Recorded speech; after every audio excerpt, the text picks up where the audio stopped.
अब हम आते हैं 8th नंबर का पॉइंट, जो कि हमारा इम्पोर्टेंट है कि इतनी सारी बातें हो गई, लेकिन ये सारी बातें हम करेंगे, इतना कुछ पढ़ेंगे तो हम भूल जाएँगे।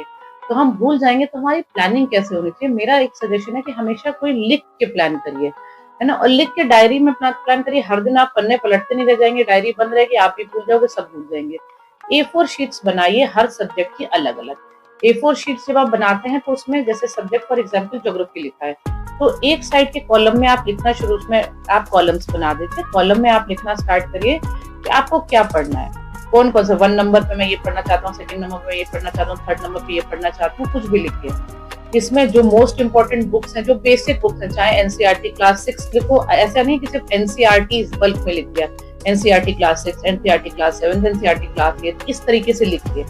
कुछ ऐसी बुक्स होंगी जो आपको लगता है कि यार ये तो पढ़नी चाहिए थी, बहुत इंपॉर्टेंट है, but I have not read and I want to read. उनको भी आप नंबर वाइज लिख लीजिए, कोई बात नहीं, लिख लीजिए।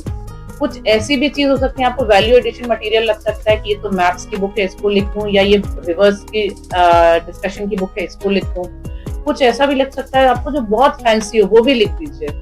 इसी तरीके से आप अपने A4 बनाइए, उसमें जो आपको लगता है कि अगर आप एक आइडियल स्टेट में एग्जाम देने जाते तो आप क्या-क्या पढ़ के जाते, वो लिख दीजिए। उसके बगल में एक कॉलम बनाइए रेड, कि आपने पढ़ा है या नहीं पढ़ा।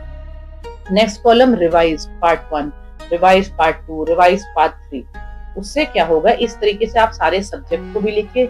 इसी तरीके से आप अपने टेस्ट पेपर्स को भी लिखिए। फॉर एग्जांपल कोई भी XYZ कोचिंग का टेस्ट पेपर नंबर 1, 2, 3, 4 है, तो उसको 1, 2, 3, 4 पूरा टाइम 40 तक लिखिए।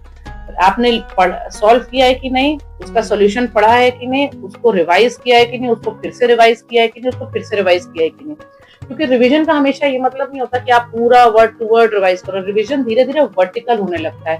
एग्जाम आपका जो है इस मल्टीपल रिवीजन इसलिए मांगता है, आपको लग रहा हो कि बात मजाक है, हम 4-5 बार रिवाइज क्यों करें, पर exam fill in the blanks नहीं है। एग्जाम में आपको आइडेंटिफाई करना है, नंबर ऑफ चीजें जितनी ज्यादा पढ़ोगे उतनी ज्यादा जल्दी भूल रहे हो, तो उसको अगर हम बार बार रिवाइज करते हैं, नजरों के सामने से गुजर जाता है, तो जब वो क्वेश्चन आता है आप एलिमिनेट कर पाते हो। आपको एग्जाम में सही आंसर मार्क करने से मतलब है, इस बात से मतलब नहीं है कि आपको वो आंसर आता था या नहीं आता था। तो आप गेम को समझ के गेम की तरह खेलिए। आप उसको दिल पे मत लगाइए कि जब तक मैं तो पूरा रिवाइज नहीं कर लूंगी या पूरा रट ही नहीं लूंगी तब तक नहीं जाऊंगी, तो वो कर ही नहीं पाओगे, तो कभी जा ही नहीं पाओगे, और जाओगे तो पास नहीं हो पाओगे। तो ऐसा नहीं करना लाइफ में।